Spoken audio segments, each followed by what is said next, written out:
बिस्मिल्लाहिर्रहमानिर्रहीम, अस्सलाम वालेकुम जी। मैं हुमारी अली और आप देख रहे हैं मेरा YouTube channel. Supreme court Karachi registry से अहम फैसला सामने आ चुका है। 2011 की उम्र एक बार फिर से जांचने के लिए मेडिकल बोर्ड भी बनाया जा सकता है। इसके लिए सुप्रीम कोर्ट ऑफ पाकिस्तान ने 2011 के वालिद मेहदी अली काज़मी को मुतल्लिका फोरम से रुजू करने की हिदायत कर दी है कि केस अभी खत्म नहीं हुआ, केस अभी चलेगा ट्रायल कोर्ट में, फैमिली कोर्ट में, और अभी बहुत सारे कानूनी रास्ते खुले हैं। तो परेशान नहीं होना, घबराना नहीं है।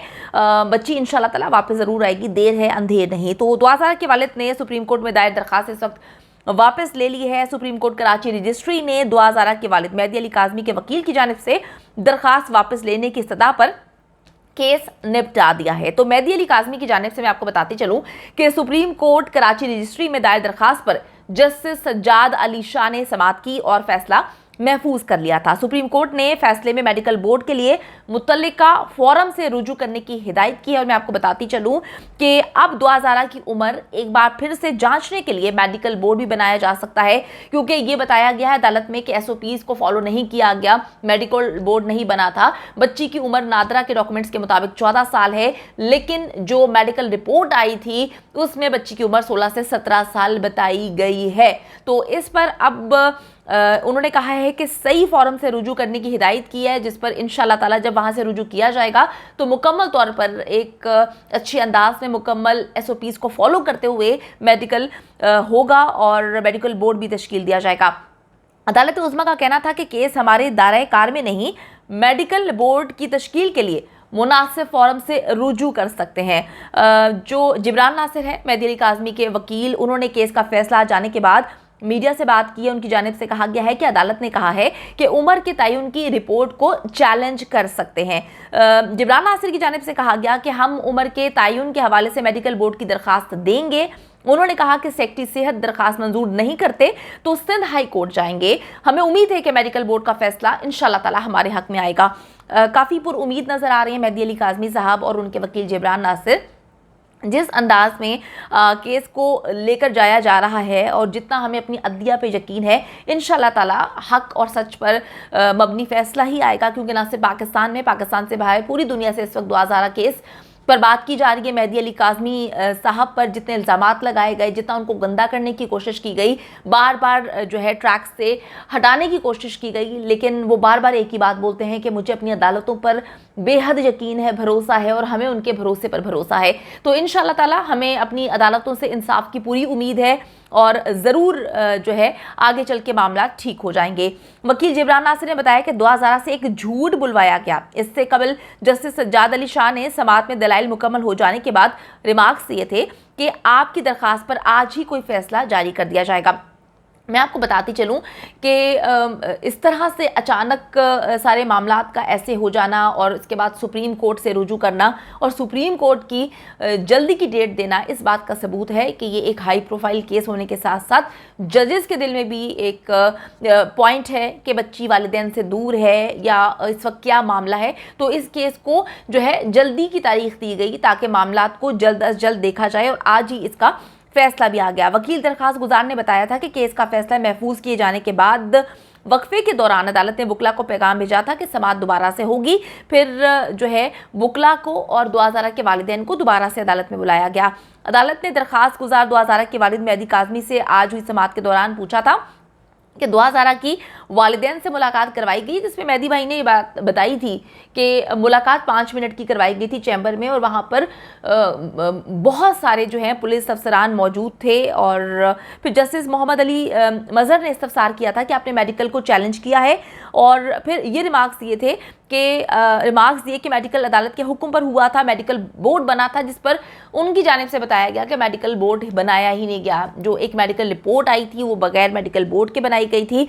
अब जस्टिस मुनीब अख्तर ने कहा कि सिंध हाई कोर्ट ने बाजियाबी की दरखास्त निपटा दी थी। उन्होंने इफ्तिसार किया था कि क्या किसी और अदालत में भी ये केस ज़ेरे समाअत है।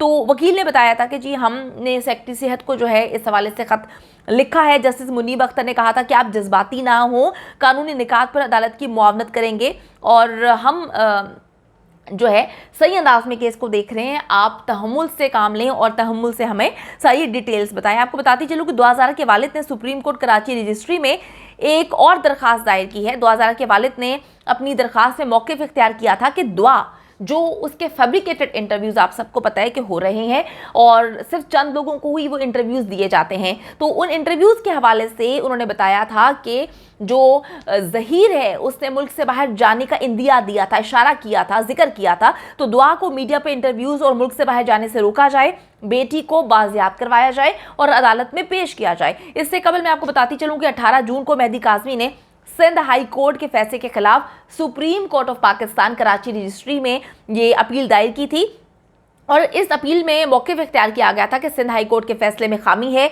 हाई कोर्ट ने 8 जून 2022 को दुआ ज़ारा को उसकी मर्जी से फैसला करने का हुक्म दिया था। मैं आपको थोड़ा सा याद करवाती चलूं कि सिंध हाई कोर्ट ने ये बात कही थी कि दुआ ज़ारा ने जो हमें बयान दिया है, हल्फन बयान दिया था, अब दुआ ज़ारा जिसके साथ भी जाना चाहती है वो जा सकती है। आया वो अपने वालिदैन के साथ जाना चाहती है या अपने शोहर। मैं शोहर इस वजह से नहीं बोलूँगी क्योंकि जो हमने डॉक्यूमेंट्स देखे हैं उसके मुताबिक ये निकाह जो है मुकम्मल तौर पर बोगस है, निकाह हुआ ही नहीं हुआ और निकाह खास से उस तरह से तफ्तीश ही नहीं की जा रही, ना निकाह खास से उस तरह से तफ्तीश की जा रही है और ना जो गवाह मौजूद है वहाँ पर मौजूद था उससे तफ्तीश की जा रही है। तो ये पॉइंट पर जो है बात होनी चाहिए, नादरा के डॉक्यूमेंट्स पे बात होनी चाहिए क्योंकि अब पूरी पाकिस्तानी कौम इस वक्त काफ़ी तज़ब्ज़ुब का शिकार है, परेशान है, समझने से कासिर है कि अगर नादरा के डॉक्यूमेंट्स की कोई अहमियत नहीं है तो पूरी दुनिया नादरा के डॉक्यूमेंट्स को क्यों मानती है, पाकिस्तान में इसकी इतनी अहमियत क्यों है। और कुछ लोग मतलब ईमेल्स हमें आई हैं जिसमें लोग इतने जज्बाती हुए हैं कि लोग ये कहते हैं कि अगर नादरा की डॉक्यूमेंट्स की कोई अहमियत नहीं है तो इस इदारे को फिर बंद कर देना चाहिए। एक सवालिया निशान है नादरा की कारकर्दगी पर। मैं फिर आपको बताती चलूँ कि ये नादरा के डॉक्यूमेंट्स पर पूरे पाकिस्तान से लोग पूरी दुनिया में सफ़र करते हैं और इसकी एक वर्थ है। अब मैं आपको बताती चलूँ कि उनका ये भी कहना था हाई कोर्ट ने दुआ ज़ारा के बयान और मेडिकल टेस्ट की बुनियाद पर फैसला सुनाया था, जबकि मेडिकल रिपोर्ट में दुआ ज़ारा की उम्र 17 साल बताई गई थी। तो दरखास्त गुजार ने बताया था कि नादरा रिकॉर्ड तालीमी असनाद के मुताबिक दुआ ज़ारा की उम्र जो है वो 14 साल है, बल्कि मेहदी अली काज़मी के पास जो उनके शादी के सर्टिफिकेट्स वगैरह हैं उसमें भी वो 17 साल है। तो अब सवाल यहाँ पर ये पैदा होता है कि क्या जो मेहदी अली काज़मी की जब शादी हुई तो दुआ ज़ारा उस वक्त पैदा हो चुकी थी। तो ये बड़ी अजीबोगरीब किस्म की सिचुएशन है जिसे मैं भी समझने से कासिर हूँ, एक पाकिस्तानी होने के नाते, जर्नलिस्ट तो बाद में, लेकिन एक इंसान होने के नाते मैं भी ये समझना चाहती हूँ कि क्या किसी के वालिदैन की शादी में शादी को भी 17 साल हुए हो और बच्ची की उम्र भी 17 साल हो, तो ये किस तरह से पॉसिबल है। हम क्या जो है वेस्टर्न कंट्रीज़ को अडॉप्ट कर रहे हैं या ये कहने का मकसद है या मतलब है कि मेहदी अली काज़मी की बेटी जो है वो उसी वक्त पैदा हुई थी जब उनकी शादी हुई। तो एक सवालिया निशान है। लेकिन मैं आपको फिर बताती चलूँ कि अहम फैसला कराची रजिस्ट्री से सुप्रीम कोर्ट कराची रजिस्ट्री का आ चुका है और उन्होंने मुतल्लिका फोरम से रुजू करने के लिए कहा है। तो आप लोगों ने परेशान नहीं होना, केस अभी ख़त्म नहीं हुआ, केस आगे चलेगा, इसमें ट्रायल कोर्ट में चलेगा, फैमिली कोर्ट में चलेगा और अभी बहुत सारे कानूनी रास्ते खुले हुए हैं, बहुत सारी जगह से रुजू किया जा सकता है। बच्ची इंशाल्लाह ताला वापस ज़रूर आएगी। फिर मैं बात बोलूँगी कि देर है अंधेर नहीं है, हमें अपनी अदलिया पर बेहद यकीन है। इंशाल्लाह ताला हक़ और सच पर मबनी फैसला आएगा और हमारी मौजिज़ अदलिया और मौजिज़ अदालतें जो हैं ना सिर्फ इस बाप की तकलीफ को समझेंगी बल्कि वो फैसला भी देंगी जो हम लोग उम्मीद करते हैं, जो हक़ और सच पे मबनी है।